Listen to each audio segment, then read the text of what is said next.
Good morning, everyone. My name is Mason. And I'm Sherry Nettles. I'm a senior financials consultant with RPI Consultants. And Mason and I are really excited that you joined us today to learn some more new AP automation features in Infor CloudSuite. What we'll be talking about today are two new features. The first is request new vendor. The other is request new invoice payment. So what these two items do is really eliminate the need for paper forms and paper processing in the vendor creation process, as well as the check request or expense reimbursement process. So a lot of these processes for a lot of our customers still remain on paper. And what we're going to show you today is how Infor AP Automation handles that with built-in core functionality that's available in CloudSuite. All right. Well, thanks everyone so much for joining us today. Mason and I are really excited to show you guys some more features of AP Automation in CloudSuite. My name's Sherry Nettles. I'm a senior financials consultant with RPI. I've been in the Infor Lawson space for 25 years now and have the great privilege of working with our content process automation team and my colleague Mason. Hi, everyone. My name is Mason. I am a business analyst here on the content process automation team. We specialize in automating things that can assist with your guys' day-to-day tasks. So we work a lot with our finance teams to analyze areas where we can find inefficiencies and go ahead and make those easier for you guys in your day-to-day tasks. Awesome. Okay, so what are we going to cover today? What we'd like to show you is an attempt for a person, anyone in your organization, to go ahead and enter a request new invoice payment request. So what this is, it's a lengthy 4-letter description for a replacement for your paper check request or expense reimbursements. So why this is hugely beneficial, a lot of our customers have custom developed these forms, maybe in OnBase or ImageNow or another document imaging system or some other user interface. What's neat now is we have that functionality built into the core application with CloudSuite with fully automated IPA flows, Infor process automation flows that are behind the scenes that route that document for proper approval. You're able to attach document attachments, etc. Very, very powerful tools. We're excited to show you that. Step 2 is going to be request a new vendor. So as we're going to demonstrate for you, we're going to try to enter a request to attend Inforum, Infor's user conference this September. And when we go to do that, we're going to learn that Infor is not set up in our vendor master. So we're going to show you that process to request that new vendor information and go ahead and get that set up in the system. And we're going to show you that whole process flow within the application as well. Our third step, once we get the information back that our new vendor's been created, we're going to get an email notification letting us know that, hey, the vendor that you just requested has been set up in the application, and this is the new vendor number that's been assigned to that vendor, so you can go ahead and continue on with your request new invoice payment. The final step is going to be to actually enter the request, and we'll also show you that approval process for that request, because you can route that then for approval to whoever you want to approve it. Okay, and with that, I think we're going to jump right into our demo. Yes. All righty. So what we're going to do is we're going to come over here to CloudSuite Financials. So as we know, with CloudSuite Financials, all of our kind of screens and permissions are what we call role-based. So today we're underneath the requester role. It's a really useful role because essentially what it does is it's a role that we can give people that can make multiple requests, but almost all of them have some sort of a approval process. So we can give this role to a lot of users because there's still plenty of checks and balances that make sure that you know, things aren't going through that aren't supposed to be going through. So it's a really unique role, and actually a role that Infor really needed to address with CloudSuite Financials. So we're going to start, like Sherry talked about, with our request invoice payment. So over here on this left-hand side is where our navigation is, and we can come right down here to request invoice payment. So when this first pulls up, we can see that there's some different fields that we're going to be able to fill out here. So kind of some of the big ones that we want to talk about is the priority and that invoice information as well. So typically most clients have what we call a standard invoice template. So what that's going to be is when I would go to enter this invoice, is typically going to be my last name, the date, And then on top of that, it's going to be whatever I'm trying to get this invoice payment for. So this is one of the standard practices that we do for invoices. The request priority is also an important one as well, because that will tell our approvers exactly how urgent this new payment is. So what I'm going to do is I'm going to go ahead, I'm going to choose a medium request priority, and I'm going to need this payment back. We're going to go next Friday. For my company information, I can go ahead and click here, and I can see that we have one company set up in this test environment. And then when I come down here to my vendor, we'll go ahead and we'll search for Infor. So all we have to do is just type Infor in here at the search. When I click search, we can see that that vendor is not set up. So now at this point, what I'm going to need to do is I'm going to need to request that new vendor form.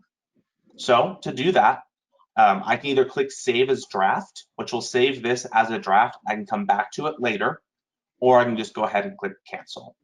For today's, I'm just going to go ahead and click Cancel. Next, we need to come in to our Request New Vendor form.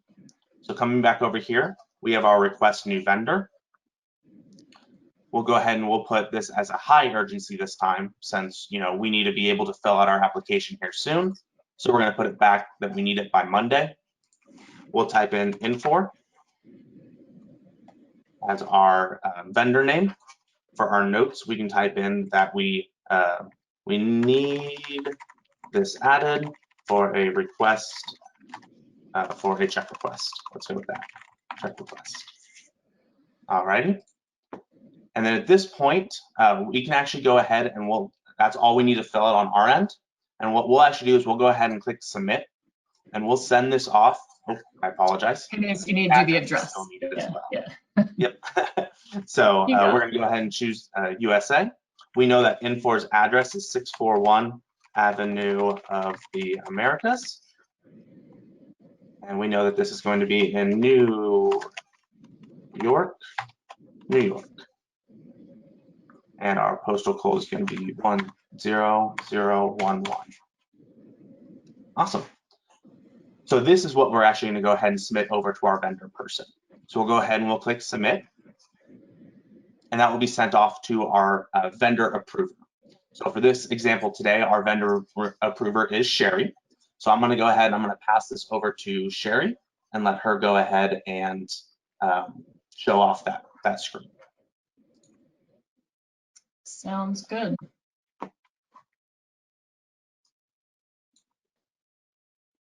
Okay, everybody can see my screen, Mason? All right, just checking. Okay, so where we are right now, as Mason told us earlier, all of our functionality within CloudSuite is role-based. So I actually am logged in now as Payables Vendor Specialist. So the reason this is important is typically this role would be someone who does not process invoices or vendor payments. So this role could be someone, within your finance department, payroll department, or someone within AP who's not processing invoices or payments, just for that segregation of duties.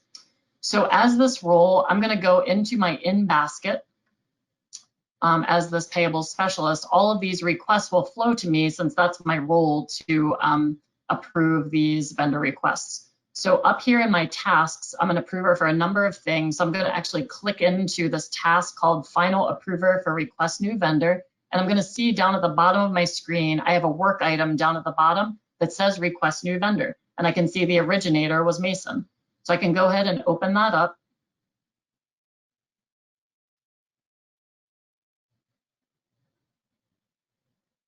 And I'm going to go ahead and look over all of this information. And there's a number of things in my role that I'm going to need to add to this, because this is sort of taking the place of going directly into AP10 today into your vendor master and hand entering all that information. This is kind of replaced with this form. So we want to enter all the same information that we would need to capture in a regular vendor master record. We're going to be adding it into this form. So I see we have a name, we have a search name, perhaps we have a contact name. We have a note from Mason saying I need this to fill out my check request. Vendor class, vendor group starting at the very top is the very first thing we need to populate. So I'm going to drop down and it's going to pull in whatever vendor group is set up, which is WMP in our case for demo purposes. Our vendor class, we can drop down and select the appropriate vendor class for this vendor, which Infor we know is a professional services company. So we're going to select Pro as the vendor class. And we are also going to look at terms. We need to enter our terms in for this vendor, which I'm looking for terms here. You know what's interesting, Mason? Terms aren't even on here. Interesting. It's all right. We can set that on the due date when we go ahead and fill out the that's true. Okay. So terms aren't on here, but we'll let you know how to deal with that on our next piece of the demo. So one piece of important information for this vendor specialist role is normally the person adding that vendor would make sure we obtain that W-9 form. So one cool piece of functionality we wanted to demo for you here today is the ability to do attachments within the application. So I can actually do a browse directly from this form, and I can go out and browse my information and actually grab my Infor W-9 and just double click it, and it's going to go ahead and pull it right into my attachment field and attach that document with this record. This is hugely beneficial because today a lot of you I know have W-9s in binders, in file folders.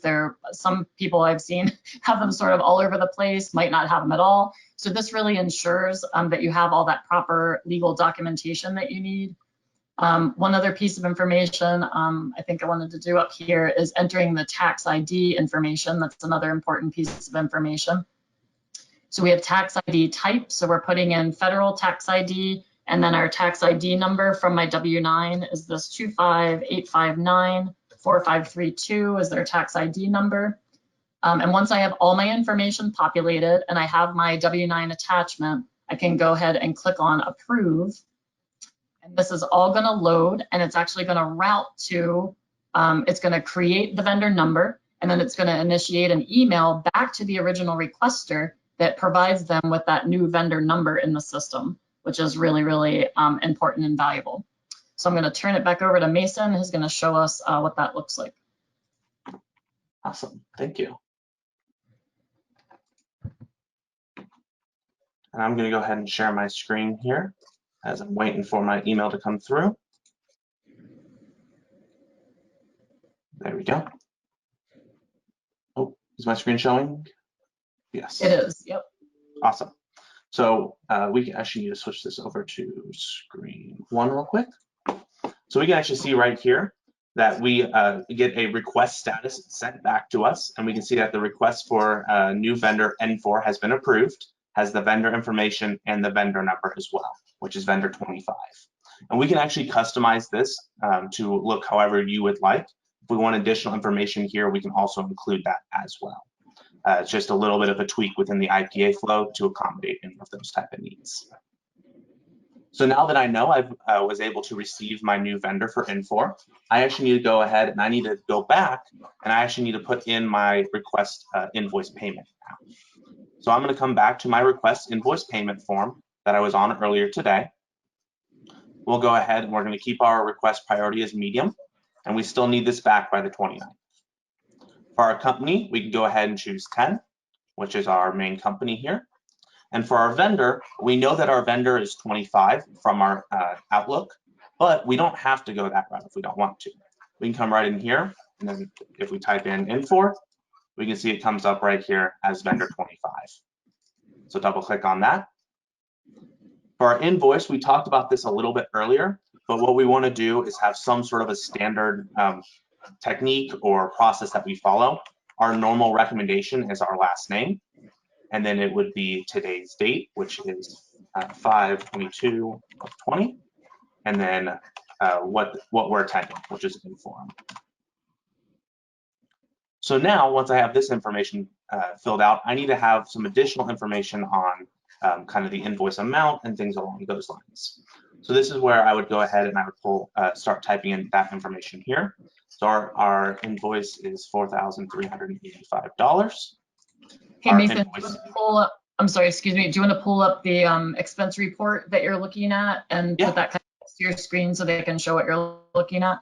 So keep in mind, there's a number of different ways that you can automate this piece. So I know a lot of you are going to be coming off of perhaps paper check request forms, paper expense reports. In this example, this is a real tool that one of our customers uses today that's just an Excel spreadsheet that has kind of some pre-programming in it for filling out your expense information that you would have signed off. It would have some coding information on it. So you can really take any paper document or paper process that you have today, expense reports, check request forms, any of that stuff, and really eventually completely replace it with using this direct form instead of having to use these pieces of paper. So what we're demonstrating right now is kind of a nice transition point off of paper to get you onto this automated form process. So that's what Mason's demonstrating here, is kind of taking a typical expense report for going to Inforum and putting it into this electronic request. Thank you. So for the invoice date, we're going to choose today's date. And then for our due date, that's where we can either rely on the vendor terms if those are set up, or we can go ahead and choose our due date as well. We can also choose our payment terms as well here if we want to. After that, we're going to go ahead and put in a note here. So let's talk a little bit about why we're getting this. So this is air travel, hotels, and registration. And then we can go ahead and put any attachments that we want here.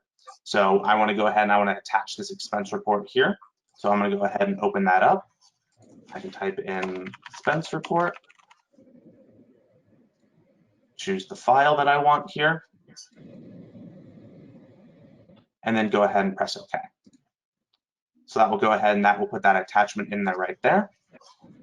And for our distribution, we can see that this one is broken up a little bit, but for this demo account that we have set up, we only have one account to build this all to.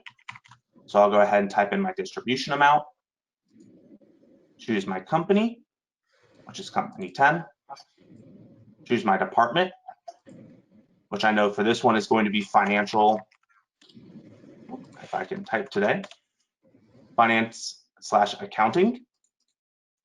And then finally for my account, this is where I want to go ahead and type in travel. And we can see that the search bar within CloudSuite Financials is so much more dynamic than what we would normally see within our S3 area. We're not having to put all those different wildcards with it or anything along those lines. Just by kind of searching, we can easily find what we're needing. Yeah, way more intuitive. Yes. So I'm going to go ahead and choose travel and entertainment. And then I'm going to double check, look this all over one more time. And once I'm happy with this, I'm going to go ahead and press submit. And then as a requester, I'm now done with my process. This is going to go off to our AP staff, and our AP staff is now going to process this and get the approvals needed and everything along those lines. And Sherry's going to show that off for us today. Thanks, Mason.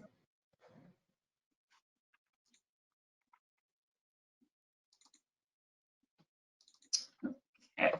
So we're going to switch over. So keep in mind, a minute ago, I was in the payables vendor specialist role. I'm just going to switch my role over now to payables invoice processor, because now I'm going to be the processor within the AP department that's going to be receiving this request new invoice payment to go ahead and process. So I'm going to be looking for this in my unsubmitted queue, which in fact I see right in my unsubmitted queue here. I have an Infor, Infor is the vendor, and then I see Mason's last name, date, and the Inforum travel request. Now notice this is super sweet and very exciting. I know I love it. We can click here and see view image, and we can see whatever attachments Mason has attached to his request, which is fantastic. We don't have paper flying around. All the paper is attached to the request and in one spot for those approvers to see. So this is very, very valuable. So one thing navigation-wise in CloudSuite that's a little different, we're using our back and forward browser buttons. That's a little bit different. If you go to one spot and need to travel back, we're going to use that back browser button to get there. Okay, so I'm going to go ahead and look at this travel expense report. I'm going to open this up. And I, as the payables invoice processor, will need to assign what's called a routing category to route this document on for approval. So keep in mind too, as we design this, or as you design this for your company, or we help you design it, what we do is design everything according to your company's policies and procedures and industry leading practice. So if you want this to go to some certain person, we can customize and tweak the flow to do whatever you need it to do. So in our case, we have it coming back to AP. they're going to assign the routing category. And what's easy about this is they can simply click on the distribution tab to see how this travel reimbursement was coded. And because how we built our routing categories is we did a concatenation of the company-department number for our routing category. So right here I see I have company 10 and department 2060. So I'm going to go into my main tab and I'm going to enter a routing category of 10-2060. The reason this is important and why this routing category is so important, we have all of our invoice approval hierarchy attached to that one little code. So that little code is saying where we're going to route this report. It's going to go to that department number. And under that department, we have people identified at each approval level. So we have a level 1 approver that can approve up to $500. Level 2 approver is over $500, etc. So we're going to go ahead and enter our routing category here.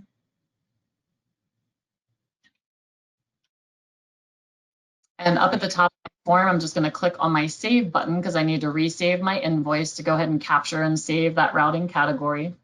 And then you'll notice up at the top, I got a button that says submit for approval. So once I have that routing category populated as the invoice processor, I'm going to click on submit for approval and click OK.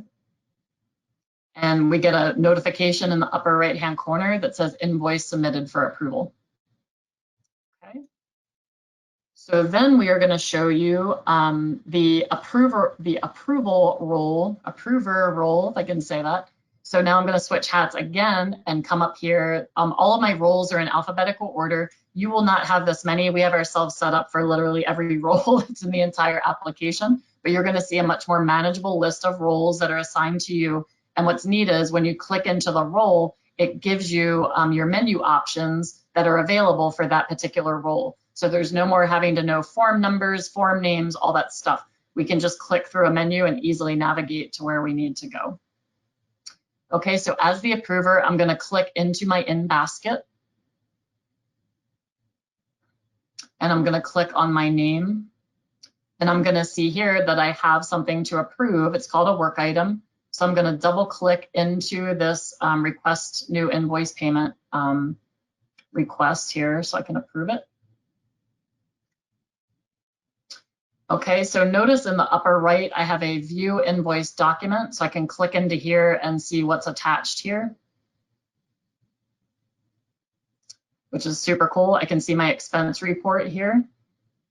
I can click my rotate button to get that rotated around so I can review it nicely. So I get this beautiful PDF here that I can look at. I can leave, notice it opened a whole separate browser, so I can pull that open, and I can also click back into my approval document, and I can navigate back and forth easily just clicking these tabs. Okay, so I come back in here. I see all this information. I looked it over. I see the distributions. I can look at how it's coded by clicking on the distributions tab and make sure that it's coded to where I think it should be coded. Related documents. When I click on related documents, I'm going to see my invoice expense report that I just opened on this other tab. So I have everything I need here as an approver. So I'm going to just go ahead and click on approve. And once this is approved, it's going to put this invoice request into a release status, and then that's going to drop for payment according to the due date on your next available check run. Okay, so we can, I'll turn this back over to Mason. He can wrap us up, and then we can open it up to questions. Awesome, thank you, Sherry. I'm going to try to run through these last little slides super fast for you guys, so that way we can still get some answers for your guys' questions. So kind of a recap of what we showed you guys today. We showed you guys how to request a new vendor. We specifically used Infor and went through the process of how our requester would go ahead and submit it. Our approver would then go through and approve that new vendor while attaching the W-9 and helping set up any additional information for that vendor. We then showed that we got an automated email back telling us that that vendor had been created, which was then showed us that we could go ahead and fill out that request new invoice payment. So no longer are we having to worry about if our users have correct versions of the forms or any of those type of paper processes anymore. This is all completely automated and directly in your guys' system. And because it's in the ERP, it has access to all the data that you would have access to as well. It's not in another system where we have to sync master data back and forth, where there's delays or anything along those lines. So we've turned that cumbersome process into a fully automated system now. What's coming up next? So RPI is doing tech talks every Friday. So if you liked these kind of quick little 30-minute demonstrations, keep your eye out for that. And at this time, I'm going to go ahead and answer any questions that you guys have. Looks like there's been a few that have been submitted during the presentation. So we'll start with those and then just go ahead and message your question in, guys.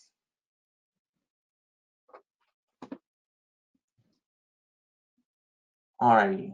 So it looks like our first one here is we did not see a payment code or an income code on the, I'm assuming, the request new vendor form. Yes, great eye and great catch. we are aware, and we're actually working on, so we can use a tool within CloudSuite called Configuration Console that we can utilize to build in additional fields. And we have already made note of that as well, that is totally necessary on a request new invoice or request new vendor form. So we have made note and are working to get that added to the form. So great eye, but yes, that all your required, anything that's required on a typical AP10 record would be baked into this form. And if it's not there now, it will be. Great question. And then our second question was, employee expenses are done as an invoice instead of using EE 20.2. Correct. Yeah, so EE, the employee expense module, is no longer in CloudSuite. It's completely gone. So this functionality is really meant to take the place of any kind of paper process or employee expense or check request process. There is also a way, or will be a way eventually, if you're utilizing Infor payroll, that you can kind of funnel or interface this information and pay people through payroll instead of through payables as well. So that's another option that you have available to you.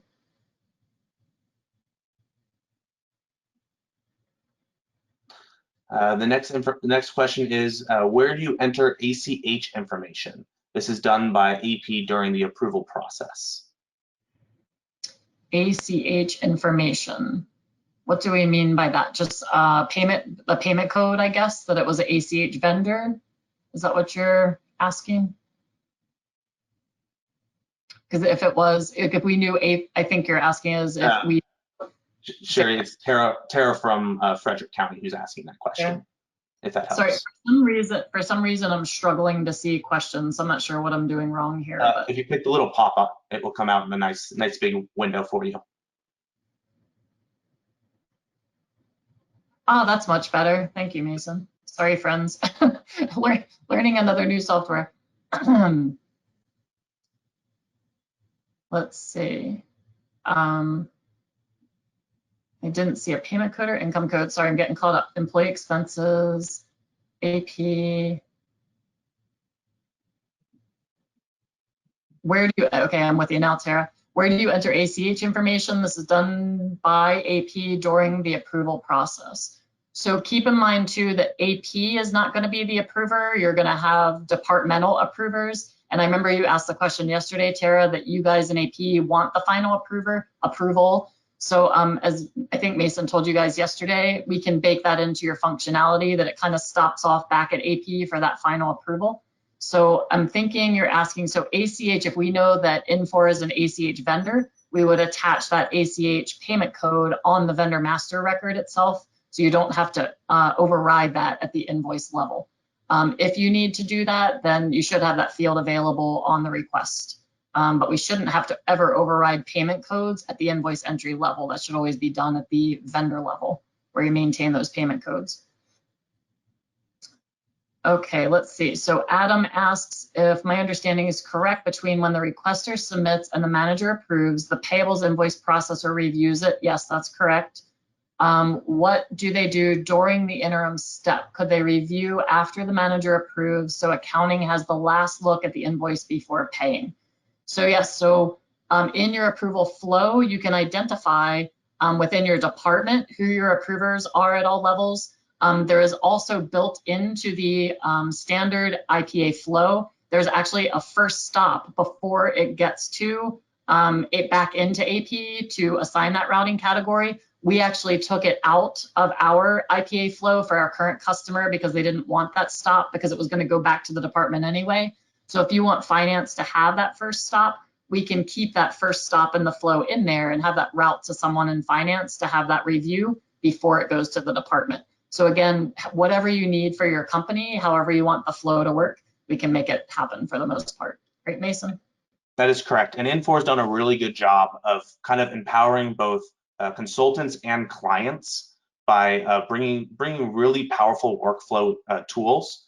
Sherry's mentioned IPA, which is Infor Process Automation. It does a lot of the back end, more manual, kind of the automation elements of it, right? So we can really design this to help accommodate any type of situations that you guys have. And that would be, you know, if we need to have this field being defaulted, we can do that.